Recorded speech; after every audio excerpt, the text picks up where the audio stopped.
Georgia's got a lot of important players. Many. All right, they're from the top to the bottom of the roster. But only 3 of them went to SEC Media Days. Only 3 of them were handpicked by the coaching staff to represent the University of Georgia. What is it about Brock Bowers, Kamari Laster, and Cedric VanPeters that encapsulates the leadership and football player qualities that Kirby Smart is looking for? We'll talk about it and more next on the Locked On Bulldogs podcast. You are Locked On Bulldogs, your daily podcast on the Georgia Bulldogs. Part of the Locked On Podcast Network, your team every day.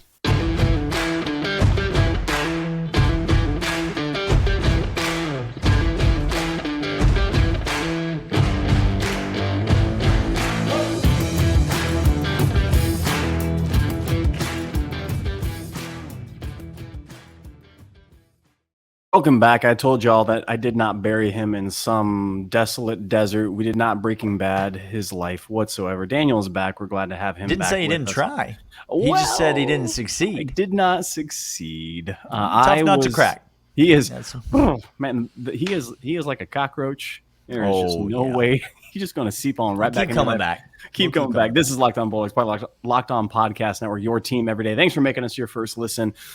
We're going to talk about 3 guys today that were at SEC Media Days for the Georgia Bulldogs. It's Brock Bowers, Kamari Laster, and the number 1 interior lineman for the next draft. And if you don't take him in the first round to solidify your entire offensive line, they won't take him in the first round, Clint. I know they won't. We've seen this movie before. We've seen this movie, and he'll just turn into Isaiah, or he'll just turn into a franchise left tackle is what he'll do. Jamari Sawyer called, and he said, I'll be taking more money very soon. Very soon. Cedric VanPeters, SVP himself. Florida still sucks, as is always the case. But that's like a cockroach you can't kill, too. Like that truth is not going anywhere anytime soon. No, but please let Gator fan tell you how the recruiting class, this year's recruiting class, really going to change things. Let's name programs in the SEC East. You're losing to Utah, by the way. That are not ascending as programs. Okay, let's do that. Right now. Easy. Let's name them. Ready? Okay. Mm-hmm. Florida. Okay. And Missouri. Wow.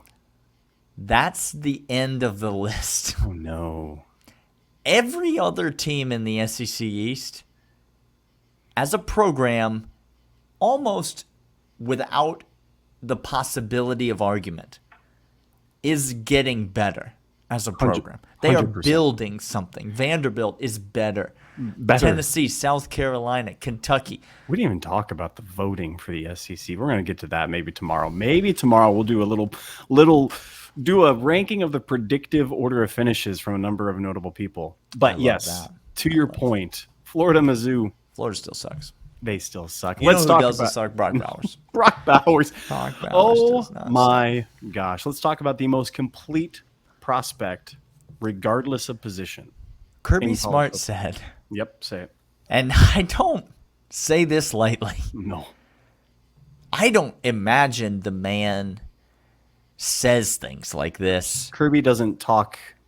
Again, he simplifies things. That's Kirby. He says as few words as possible, and the words that he says counts. Kirby Smart said, the hardest worker I've ever been around on a football team. Now, I'm not the sharpest tool in the shed, but Kirby Smart's seen some football players, Clint. He's been around a lot of good football players. We're talking about number 1 draft picks. We're talking take about half the league. Just literally take half the league. Take half the league. Okay. He said Brock Bowers is the hardest worker. Now, he's naturally gifted, Clint. Yeah, the man's a freak athlete. Yes, he is. He's got all that. But then for Kirby to come out and say, which that's the highest compliment Kirby Smart can pay you, because Kirby Smart does not value anything more than work. Nothing. No, literally nothing. Kirby Smart made a playing career out of work ethic. He's been asked this many times. And by the way, you're not reporter that asks him this question. You're not cute. You're not imaginative. This isn't so new. cute. If you were recruiting Kirby Smart as a prospect, would you have extended him an offer? Okay, you're not funny. He's been asked that a million times, and his answer is, no, I wouldn't have. No. I just outworked everyone else, and that's what I'm currently doing, and that's what my players do. And Brock Bowers realizes that without a lot of dedication, he could be, again, a very gifted, very prolific athlete, but he's not going to be without head and shoulders, most skilled athlete on the field. Any Saturday in which Brock Bowers plays a game, he is the most gifted athlete on the field at any given time. It's alarming to think what Brock Bowers is going to do to college football this year. Like we got posed this question, Daniel. We got posed. Yeah, go ahead. Go Okay. ahead. Shout out to Colin. Colin, how you doing, bro? Colin said, "What would Brock Bowers have to do to get an invite to New York for the To Heisman be Trophy?" guaranteed to get an invite to New Yes. York.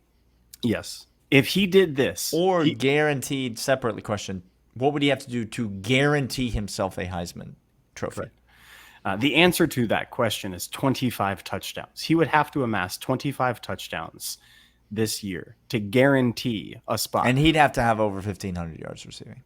He would have to lead the SEC in receiving yards. He'd have to have over 25 1,500 yards, and he'd have to have 25 touchdowns. Now, that's absurd. He's not going to do that. He's not going to.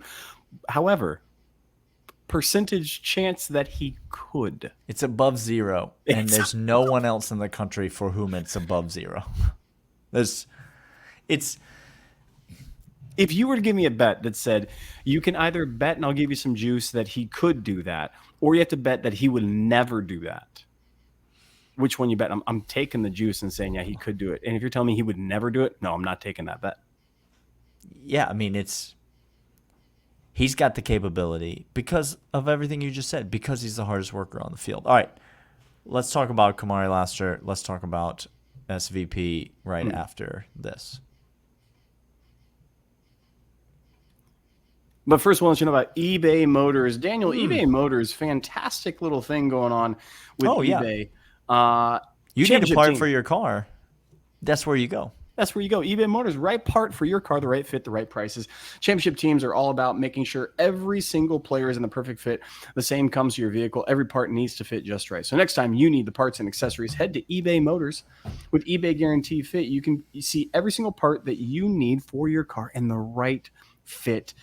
If you add your ride to My Garage and look for the green check to know that the part will fit. Or what if it doesn't fit, Clint? Your money's back right to you. You get your money back. There you go. Over 122 million parts to choose from. You'll be back in the game in no time. After all, it's easy to bring home a win when the right parts are guaranteed. Get the right parts, the right fit, the right prices. ebaymotors.com. Let's ride. eBay Guaranteed Fit. Only available to U.S. customers. Eligible items only. Exclusions, terms, and conditions apply. Easy to bring home a win with eBay Motors. Easy to bring home a win when Brock Bowers is your tight end. Clint, you Kirby won't talk also about his had, receding hairline to his face, though. You won't say it to his face. Not to his face. I'll say it to some, but not to him. Not to him. Kamari Laster, Kirby Smart also has some pretty high praise for this young man. But Kirby Smart didn't say anything about Kamari Laster. When Kirby Smart said Brock Bowers was the hardest worker he'd ever been around, that raised my eyebrows. That made me go, oh, interesting. But when he said Kamari Lassiter really, really likes playing football and hitting people in the face, getting in there and tackling people and mixing it up, I said, I'm falling asleep, coach. You got to give me something new. Because Clint and I have been saying this for years. You can just see it in the way that the man carries himself on the team, around on the field. You can see it in the way that and now to have him in a leadership role. Kirby Smart did say he's one of the most positive individuals on the entire team. He's a real force to be reckoned with out there. I think a lot of talk has been made about Obviously Georgia replacing Keely Ringo. They've replaced corners in, over the last several seasons. They've had to replace a corner almost every year, it feels like. And, the guy on the other side has been able to step up and become the guy and carry himself in an admirable fashion. You had Kendrick who went off, and and you had guys slide in, have to replace him. And you have Keely Ringo who goes off, and you have to have guys slide over and replace him. And you hope that Kamari Laster can be that guy. The fact that he's at SEC Media Days, Clint, the fact that what we've seen out of him in the past, all signs point to Kamari Laster is going to be just fine over there on the left side of that defense. And we'll say this year what we have continued to say every single year in the past. As long as we can find somebody to play on the other side, I think Kamari Laster is going to be just fine. And it doesn't start with the way he covers. It starts with the way that he hits and tackles. And this is what's so phenomenal to me. I mean, you talk about like Revis Island and those sorts of monikers for cornerbacks, and Kamari Laster can certainly do that. He could jam you up off the line. He could run with you. He could play zone. That's not a thing of his game that I'm concerned with. Okay, not in the slightest bit. But the thing that sets him apart, again, he is a nuisance out there. And I say nuisance because when you pull a tackle or a guard, you get it out there and you think to yourself, oh, we have a matchup, especially because now DBs can't take out the legs of offensive linemen and they can't dive and do that. It's a penalty now. We love our chances. All of a sudden you go over on Lassiter's side, you don't feel good about your chances with that. He's going to outmaneuver, and he's not going to be scared to come up and run support. He's not going to be scared to come in and do a very, very technically sound hard hit with that. And that's he's tenacious all the way through. And if you're talking about a guy, look, Kool-Aid over at Alabama might be gifted beyond belief with, again, cover skills or mirroring a guy or whatnot.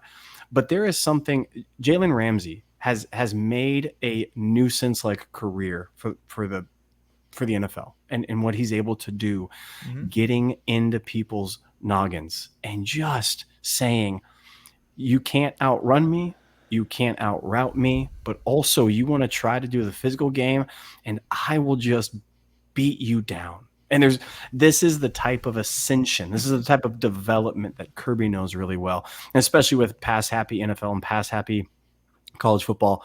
You're not only on an island, you got to bat down those passes, but you also have to tackle people. There it much is. Bigger people, Brock Bowers type people. And Kamari doesn't care who you are. He knows Brock Bowers is the best athlete on the field. He doesn't care. He's the guy that will run up and say, I'll go best on best with you. Yeah, and you mentioned some of those island corners. You think about the Darrelle Revises, you think about the Richard Shermans of years past. Who are the island corners of today, Clint? Hold on. I can't think of anyone who's really got that moniker today, because guess what? Football has changed. It's changed, y'all. It's a different game today than it was, and this game, for better or worse, you can like it or you can hate it. Nobody cares about your opinion, but I'm sure you'll tell us anyway. You will.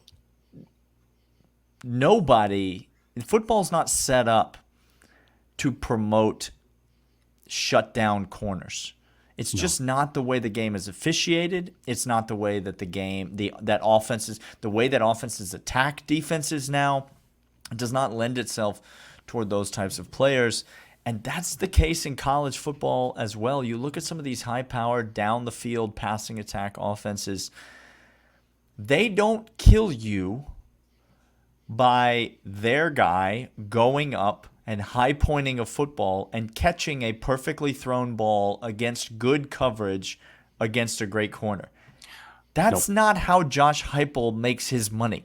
Megatron is not in the league anymore. Josh Heupel makes his money by scheming mismatches and having guys run wide open down the middle of the field. Yep. He makes his money because a guy makes a catch 8 yards from the line of scrimmage and then runs past 4 defenders who take bad angles, who have bad leverage, and who are not ready and willing to make a play on the ball. Why does Josh Heupel's offense struggle against Kirby Smart defenses, though? Oh, because Kirby Smart coaches today's defense. He doesn't allow for busted coverages. He doesn't allow for mismatches to be exploited. There is a Alabama fan furiously typing in the comments right now. Just so you know. Georgia on your mind. It must be nice. Kirby Smart players know how to defend the modern college football game, and Kamari Laster is the perfect example of that. The best wide receiver in the entire NFL had to have his fiance talk him out of quitting football and going. And Cooper Kupp is the best wide receiver, not because he's Megatron, but because of exactly what you just described with the McVay offense and getting you in space and getting you with players and getting you open. And Lassiter is the perfect antidote to that type of new NFL and new college football. Josh Heupel, he don't know and he don't care. We're going to come back to this, talk about one more player that made quite an impact for Georgia and who we think he can be this year. But after these.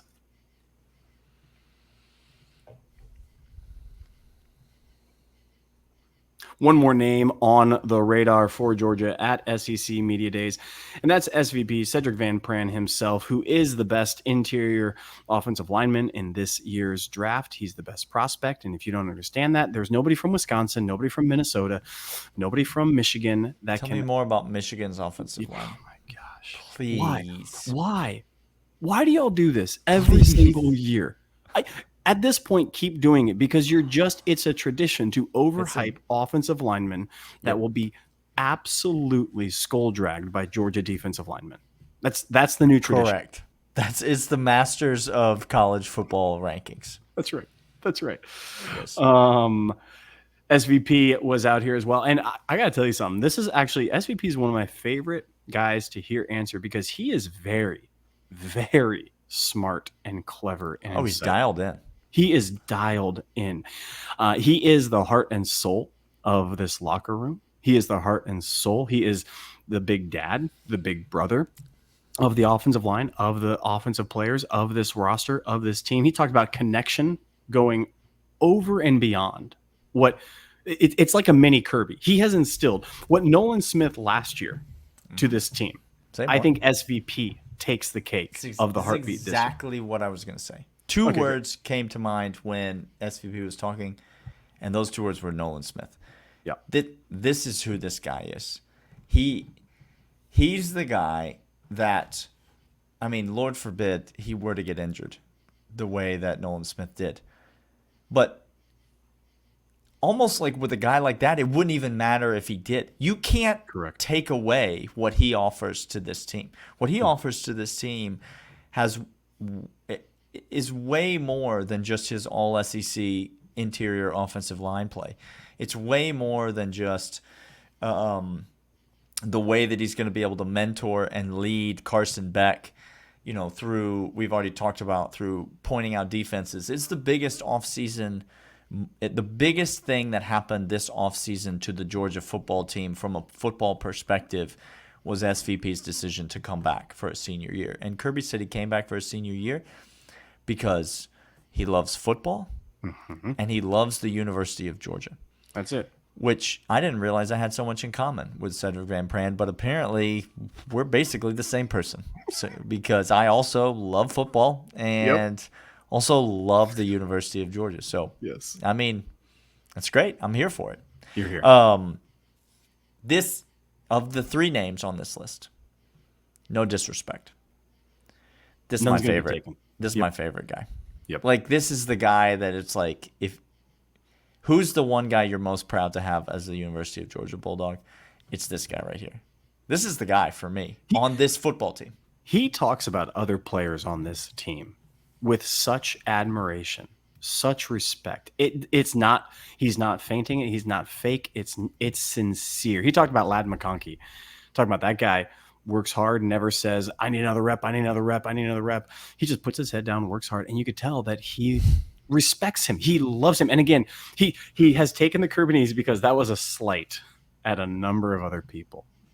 Not Ladd McConkey. Ladd McConkey's a dude that I'm going to put my head on him and keep on working hard. This is all that I care about doing. Yep. And SVP, he's going to go down. Daniel, he's going to go down on a Mount Rushmore of UGA offensive linemen.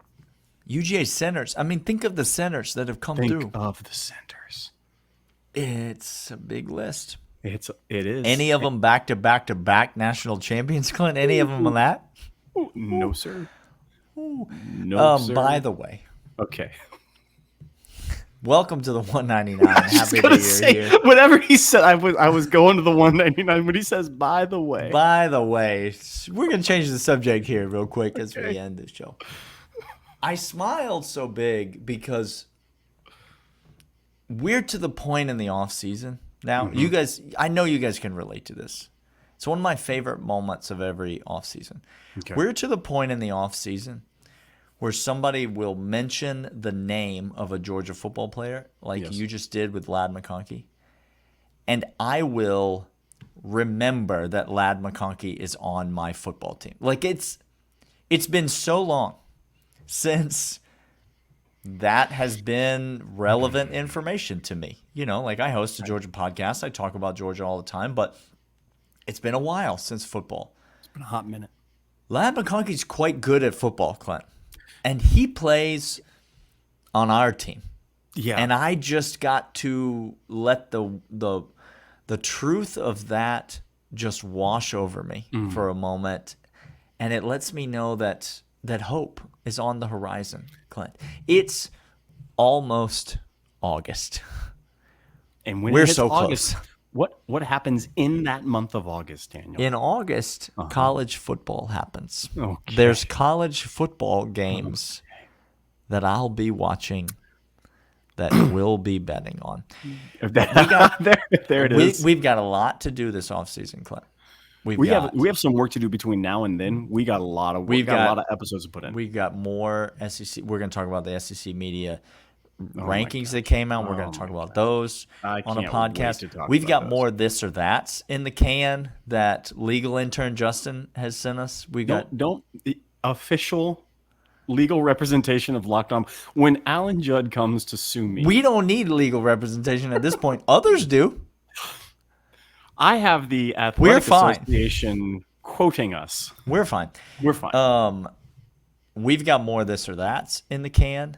We've got to do our annual touchdown draft where we draft Georgia players and how many touchdowns they will score this year, which I won last year, by the way, handily, that particular competition. I'm glad you got one of them. I just don't. We've got a lot to cover this offseason. Fall camp is right around the corner. Listen, guys, if you're not subscribed to the podcast, go ahead and subscribe. Audio, video. The season is here. If you haven't been to the 199 store, bonfire.com/store/the199 is where you can get all of the merch. And Clint and I will be back tomorrow with lots more to discuss. We'll see you guys then. See ya.